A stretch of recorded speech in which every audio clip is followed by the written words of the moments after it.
और टेस्टिंग की क्षमता को विकसित करना। उत्तर प्रदेश आज के दिन तक 4,67,00,000 से अधिक लोगों को प्रदेश के अंदर कोविड टेस्ट कर चुका है। इसके साथ ही प्रदेश ने टेस्ट की क्षमता को काफी विकसित किया। मुझे याद है जब फर्स्ट वेव आई थी और पहला मरीज कोविड का उत्तर प्रदेश के अंदर मिला था 2 अप्रैल 2020 को, तो हमारे पास टेस्ट करने की कोई क्षमता नहीं थी।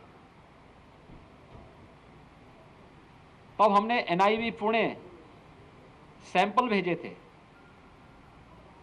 एक भी मरीज को भर्ती करने की व्यवस्था हमारे पास नहीं थी। हमने आगरा के जो कोविड पॉजिटिव पेशेंट आए थे उनको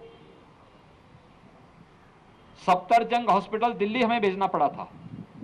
लेकिन आज उत्तर प्रदेश 3 लाख से अधिक टेस्ट प्रतिदिन कर रहा है और मुझे आप सबको बताते हुए संतोष की अनुभूति हो रही है कि पिछले 24 घंटे के अंदर उत्तर प्रदेश में 3,26,000 से अधिक टेस्ट हुए हैं।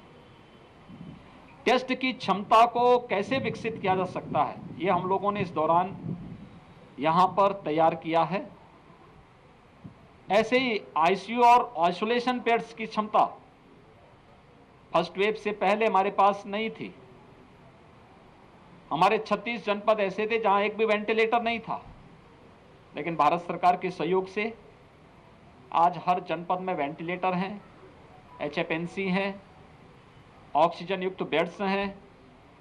और हमने फर्स्ट वेव में लेवल 1, लेवल 2, लेवल 3 के बेड्स पर्याप्त मात्रा में बढ़ाए, लेकिन सेकेंड वेव में लेवल 1 बेड्स की आवश्यकता नहीं पड़ी। हम लोगों ने सेकेंड वेव में 80,000 वेंटिलेटर युक्त और ऑक्सीजन युक्त बेड्स प्रदेश के अंदर उनकी क्षमता विस्तार किया, जहां पर प्रदेश के हर नागरिक को वहां पर निःशुल्क स्वास्थ्य की सुविधा, कोरोना से उपचार की सुविधा उपलब्ध किया जा सके, और ये हम सफलतापूर्वक प्रदेश के अंदर कर रहे हैं।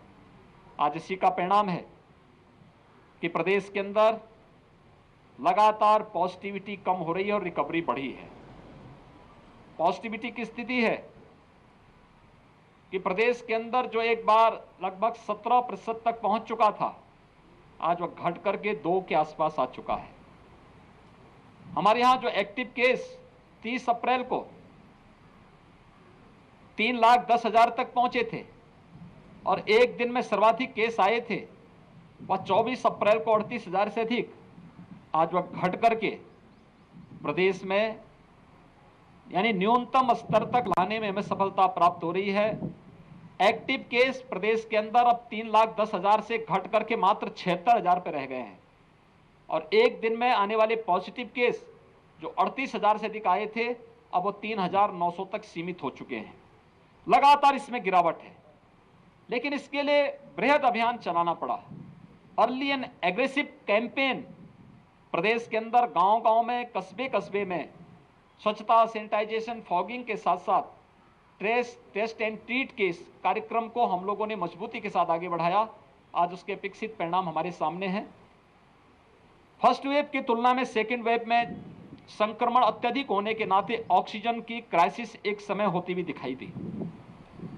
मैं धन्यवाद दूंगा अपने सभी जनप्रतिनिधियों को जिन्होंने तत्काल अपनी निधि का उपयोग करते हुए हर एक जनपद में, डिस्ट्रिक्ट हॉस्पिटल में, सामुदायिक स्वास्थ्य केंद्रों में ऑक्सीजन प्लांट के लिए अपनी निधि का उपयोग किया।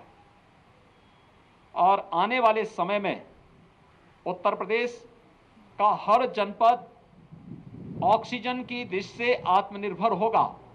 हर हॉस्पिटल में ऑक्सीजन प्लांट होंगे या ऑक्सीजन कंसंट्रेटर होंगे।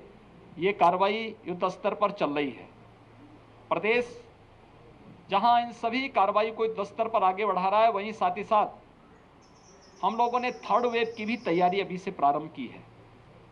हर मेडिकल कॉलेज में 100 बेड का पीको और नीको के निर्माण की कार्रवाई अभी से प्रारंभ हो चुकी है। डिस्ट्रिक्ट हॉस्पिटल में 25 से 30 बेड का पीको और नीको के निर्माण की कार्रवाई हमारी प्रारंभ हो चुकी है। पीएससी, सीएससी और हेल्थ सेंटर को विकसित करने के साथ साथ मैंने सभी जनप्रतिनिधियों से अपील की है कि जैसे उन्होंने ऑक्सीजन प्लांट उन हॉस्पिटल्स में उपलब्ध कराएं, एक एक हॉस्पिटल को गोद ले लें, वहां पर अपनी निधि का उपयोग करें। शासन भी आपको धनराशि उपलब्ध करवाएगा। वहां पे मैन पावर स्थानीय स्तर पर जिलाधिकारी की कमेटी को करना है, मेडिकल कॉलेज में प्रिंसिपल्स को करने हैं। तो ये सभी कार्रवाई हमारी तेजी के साथ आगे बढ़ रही है। साथ साथ ट्रेनिंग की कार्रवाई भी, जो पीडियाट्रिशियन हैं, गायनेकोलॉजिस्ट हैं, पैरामेडिक्स हैं, नर्सिंग स्टाफ है, इन सब की ट्रेनिंग भी हम साथ साथ आगे बढ़ा रहे हैं। सरकार ने ये भी तय किया है कि हमने 45 से ऊपर सभी लोगों को भारत सरकार निःशुल्क वैक्सीन दे रही है। ये वैक्सीनेशन का कार्यक्रम युद्ध स्तर पर हर एक जनपद में प्रारंभ हुआ है। 18 से 44 वर्ष की उम्र के लोगों को